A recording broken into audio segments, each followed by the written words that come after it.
My dear friends, ನಾನು professionalist Uday Singh advocate speaking. ನೀವೆಲ್ಲರೂ ಸಹ ನನ್ನ ಚಾನಲನ್ನು ನೋಡ್ತಾ ಇದ್ದೀರಿ ಅಂತ ನಾನು ಅಂದ್ಕೊಂಡಿದ್ದೀನಿ. ಶೇರ್ ಮಾಡಿ, ಲೈಕ್ ಮಾಡಿ, ಕಮೆಂಟ್ ಮಾಡಿ, ಮತ್ತು ನನ್ನ ಚಾನಲ್ಗೆ ಇನ್ನೂ ಯಾರು ಸಬ್ಸ್ಕ್ರೈಬ್ ಆಗಿಲ್ಲ ದಯವಿಟ್ಟು ಸಬ್ಸ್ಕ್ರೈಬ್ ಆಗಬೇಕಂತ ಕೇಳ್ಕೊಳ್ತಾ ಇವತ್ತು ನಾನು ಇನ್ನೊಂದು ವಿಷಯವಂತ ಇಟ್ಕೊಂಡು ನಿಮ್ಮ ಮುಂದೆ ಬಂದಿದ್ದೀನಿ.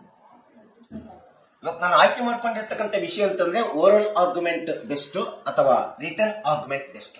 ಈ ಒಂದು ವಿಷಯದ ಬಗ್ಗೆ ಈ ವಿಡಿಯೋದಲ್ಲಿ ಒಂದಿಷ್ಟು ತಿಳಿಸ್ಕೊಡ್ಲಿಕ್ಕೆ ಇಷ್ಟಪಡ್ತಾ ಇದ್ದೀನಿ.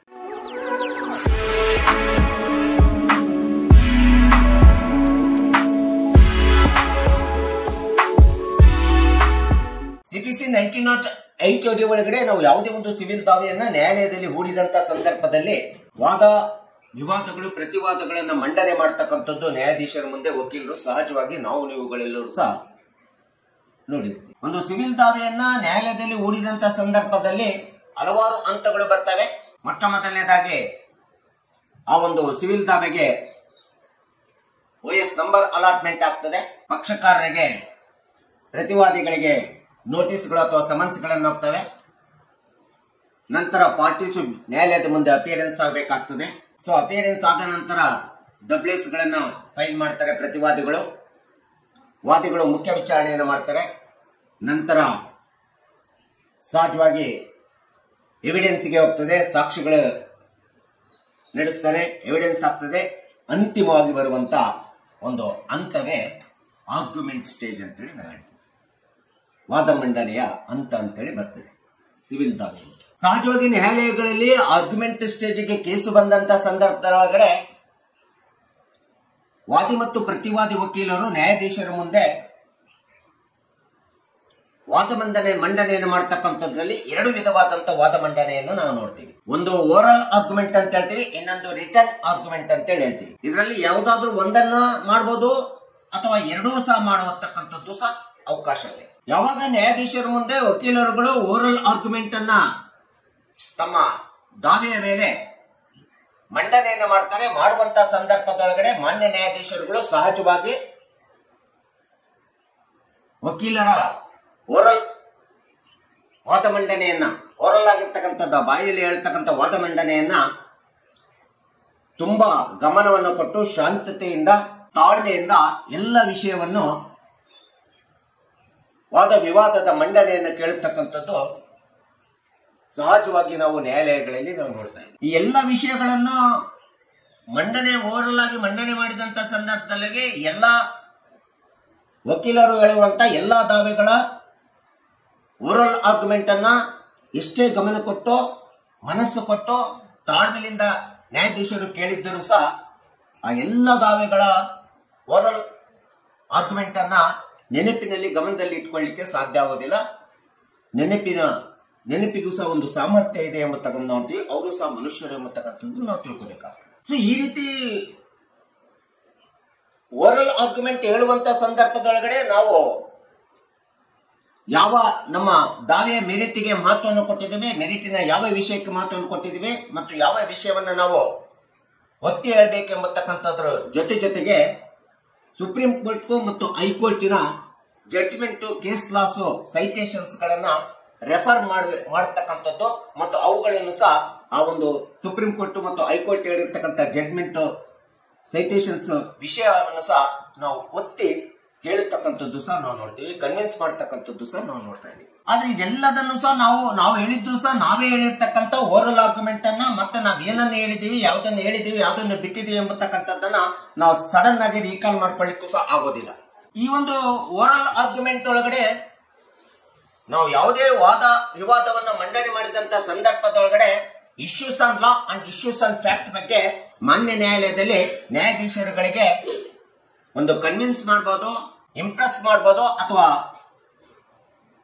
ಇನ್ಸ್ಪೈರ್ ಅನ್ನ ಮಾಡ್ಲಿಕ್ಕೆ ಸಾಧ್ಯತೆ ಆಗ್ತದೆ. ಸೊ ಈ ಒಂದು ಹಿನ್ನೆಲೆಯಲ್ಲಿ ನೋಡಿದಾಗ ಓರಲ್ ಆರ್ಗ್ಯುಮೆಂಟ್ ಗಿಂತ ಬಹಳ ಉತ್ತಮ ಉತ್ಕೃಷ್ಟವಾದಂತ ಆರ್ಗ್ಯುಮೆಂಟ್ ಅಂತಂದ್ರೆ ರಿಟರ್ನ್ ಆರ್ಗ್ಯುಮೆಂಟ್ ಅಂತೇಳಿ ನಾವು ಹೇಳ್ಬೇಕಾಗುತ್ತೆ. ಯಾಕಂದ್ರೆ ಓರಲ್ ಆರ್ಗ್ಯುಮೆಂಟ್ ಹೇಳುವುದರ ಜೊತೆಗೆ ನಾವು ನಮ್ಮ ದಾವೆಗೆ ಸಂಬಂಧಪಟ್ಟಂತ ಸುಪ್ರೀಂ ಕೋರ್ಟಿನ ಜಡ್ಜ್ಮೆಂಟ್ ಗಳನ್ನ, ಹೈಕೋರ್ಟಿನ ಜಡ್ಜ್ಮೆಂಟ್ ಗಳನ್ನ ಮತ್ತು ರೆಫರೆನ್ಸ್ ಕೇಸ್ ಲಾಸ್ ಗಳನ್ನ ಈ ರಿಟರ್ನ್ ಆರ್ಗ್ಯುಮೆಂಟ್ ಅಂತೇಳಿ ಮೆಮೋವನ್ನು ಹಾಕಿ ಅಲಾಂಗ್ ವಿತ್ ಓರಲ್ ಆರ್ಗ್ಯುಮೆಂಟ್ ಜೊತೆಗೆ ರಿಟರ್ನ್ ಆರ್ಗ್ಯುಮೆಂಟ್ ಸಬ್ಮಿಷನ್ ಮಾಡಿದ್ರೆ ತುಂಬಾ ಪ್ರಭಾವಿತ ಆಗ್ತದೆ, ತುಂಬಾ ಅನುಕೂಲಕಾರಿ ಆಗ್ತದೆ.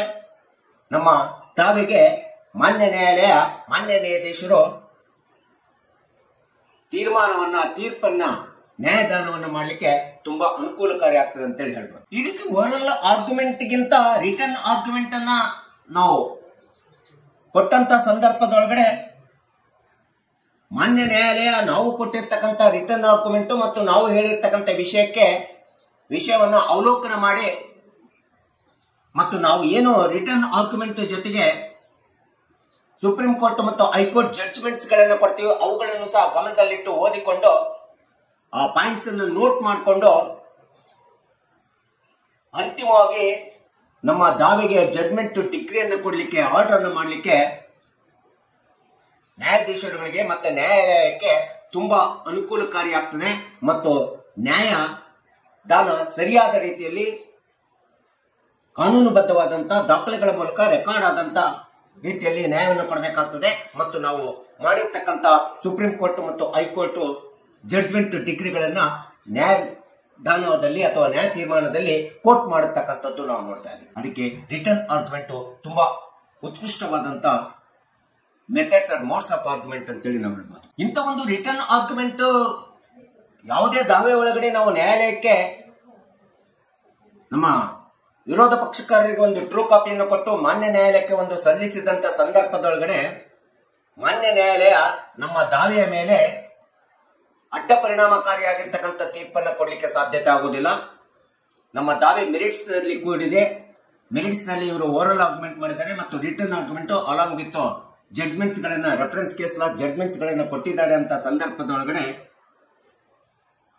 ರಾಂಗ್ ಜಡ್ಜ್ಮೆಂಟ್ ಬರ್ಲಿಕ್ಕೆ ಸಾಧ್ಯ ಇಲ್ಲ. ನಾವು ಅಂದ್ಕೊಂಡಾಗೆ ನಮಗೆ ವಿಶ್ವಾಸ ಇರುವ ಹಾಗೆ ನನ್ನ ಕೇಸ್ ಗೆಲ್ತೀನಿ ಎಂಬತಕ್ಕಂಥ ವಿಶ್ವಾಸ ನಮ್ಗೆ ಇದ್ದಂತ ಸಂದರ್ಭದಲ್ಲಿ ಆ ರೀತಿ ನಾನು ಓರಲ್ ಆರ್ಗ್ಯುಮೆಂಟ್ ಮತ್ತು return argument reference case class ಅನ್ನು ಕೊಟ್ಟಂತ ಸಂದರ್ಭದೊಳಗಡೆ ನಾವು ನಿರೀಕ್ಷಣೆ ಮಾಡಿದಂತ ರೀತಿ ಒಳಗಡೆ ಮಾನ್ಯ ನ್ಯಾಯಾಲಯ ನ್ಯಾಯಾಧೀಶರ ನಿರ್ಣಯ ನಮ್ಮ ಪರವಾಗಿ ಬರ್ತದೆ ಎಂಬತಕ್ಕಂಥ ವಿಶ್ವಾಸ ನಂಬಿಕೆ ನಮಗೆ ಯಾವ ಆರ್ಗ್ಯುಮೆಂಟ್ ನಲ್ಲಿ ಬರ್ತದೆ ಅಂತಂದ್ರೆ ರಿಟರ್ನ್ ಆರ್ಗ್ಯುಮೆಂಟ್ ಕೊಟ್ಟಾಗ ಬರ್ಲಿಕ್ಕೆ ಸಾಧ್ಯ.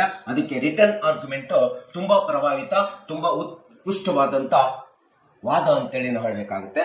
ಮತ್ತು ಈ ರೀತಿಯಾದಂತ ರಿಟರ್ನ್ ಆರ್ಗ್ಯುಮೆಂಟ್ ಕೊಟ್ಟಾಗ ರಾಂಗ್ ಜಡ್ಜ್ಮೆಂಟ್ಸ್ ಅನ್ನ ರಾಂಗ್ ಆರ್ಡರ್ಸ್ ಡಿಗ್ರಿಯನ್ನು ಮಾಡಲಿಕ್ಕೆ ಸಾಧ್ಯ ಆಗುವುದಿಲ್ಲ. Along with the oral argument written submission of argument is the best ಅಂತ ಹೇಳಬೇಕಾಗುತ್ತೆ.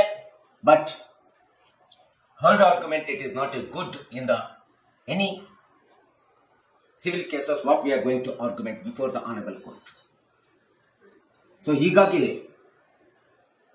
ಯಾವುದೇ ಒಂದು ಸಿವಿಲ್ ದಾವೆ ಒಳಗಡೆ ನಾವು ನ್ಯಾಯಾಲಯದ ಒಳಗಡೆ ನ್ಯಾಯಾಧೀಶರ ಮುಂದೆ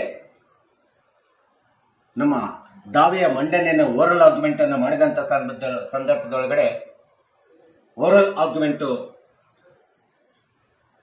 ಒಂದು ಬಾಯಲ್ಲಿ ನಾವು ಹೇಳುವಂತ ಆರ್ಗ್ಯುಮೆಂಟ್ ಆಗುತ್ತೆ. ಹೇಳಿದ್ದನ್ನೆಲ್ಲದೂ ಕೂಡ ಅವರು ನೆನಪಿನಲ್ಲಿ ಇಟ್ಕೊಳ್ಳಿಕ್ಕೆ ಸಾಧ್ಯ ಆಗುವುದಿಲ್ಲ.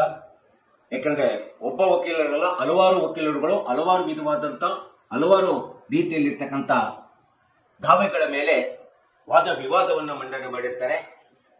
ಕೆಲವೊಂದು ವಿಷಯಗಳನ್ನಷ್ಟೇ ಅವರು ಕೋಟ್ ಮಾಡ್ಕೊಂಡಿರ್ತಾರೆ, ನೋಟ್ ಮಾಡ್ಕೊಂಡಿರ್ತಾರೆ. ಇವೆಲ್ಲವುಗಳನ್ನ ಮೀರಿ ಮಾನ್ಯ ನ್ಯಾಯಾಲಯಕ್ಕೆ ನಮ್ಮ ದಾವೆಯ ಬಗ್ಗೆ ಒಂದು ಪರಿಪೂರ್ಣವಾದಂತ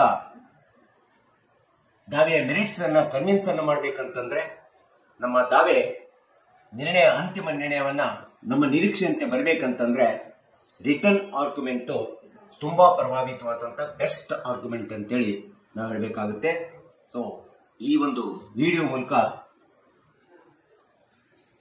ಯಾವ argument best, oral argument best ಅಥವಾ ರಿಟರ್ನ್ ಆರ್ಗ್ಯುಮೆಂಟ್ ಬೆಸ್ಟ್ ಎಂಬತಕ್ಕಂಥ ಒಂದು ಅಂಶವನ್ನು ಸಂಕ್ಷಿಪ್ತವಾಗಿ ನಿಮ್ಮ ಮುಂದೆ ನಾನು ವಿಶ್ಲೇಷಣೆ ಮಾಡಿದ್ದೇನೆ. ದಯವಿಟ್ಟು ನನ್ನ ವಿಡಿಯೋ ಇಷ್ಟ ಆಗಿದ್ರೆ ಶೇರ್ ಮಾಡಿ, ಲೈಕ್ ಮಾಡಿ, ಕಮೆಂಟ್ ಮಾಡಿ ಮತ್ತು ನನ್ನ ಚಾನಲ್ಗೆ ಇನ್ನೂ ಯಾರ್ಯಾರು ಸಬ್ಸ್ಕ್ರೈಬ್ ಆಗಿಲ್ಲ ದಯವಿಟ್ಟು ಸಬ್ಸ್ಕ್ರೈಬ್ ಆಗಬೇಕಂತ ಕೇಳ್ಕೊಳ್ತಾ ಸೊ ಇವತ್ತಿನ ವಿಷಯಕ್ಕೆ ವಿರಾಮವನ್ನು ಹೇಳ್ತೀನಿ. ನಾನು ಇನ್ನೊಂದು ವಿಷಯವನ್ನು ತೆಗೆದುಕೊಂಡು ನಿಮ್ಮ ಮುಂದೆ ಬರ್ತೀನಿ. ಜೈ ಹಿಂದ್, ಜೈ ಕರ್ನಾಟಕ.